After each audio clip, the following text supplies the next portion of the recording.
I've been doing stencil work for the last 25 years, roughly. When I was working at the Tower Records here in town, this was back in 2003, they shut the store down. When they shut it down, they kept me around just working, doing nothing, just reading magazines. And I decided to take it upon myself to go outside and stencil. My name is Federico Archuleta, and I am a graffiti stencil muralist in Austin, Texas.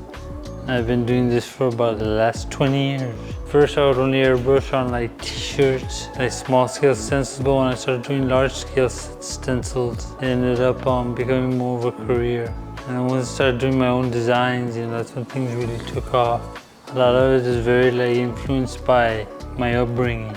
I grew up watching Mexican TV, Mexican movies, movie posters, candy wrappers, and Mexican comic books and piñatas and all kinds of manners. So it's very bold and very colorful. It's kind of like a combination of Latin influences from growing up in the border town of El Paso, Texas.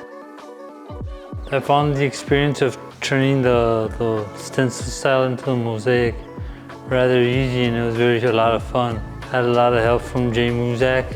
And yes, it lends itself beautifully because, you have these big bold spaces and colors. And we did the blends with all the mosaics. Well, I want people to feel a sense of veneration for the Virgen de Guadalupe because she is La Madre de Dios, the Mother of God, right? So they'll be a lot more reverential towards the piece. I just want people to enjoy it for what it is.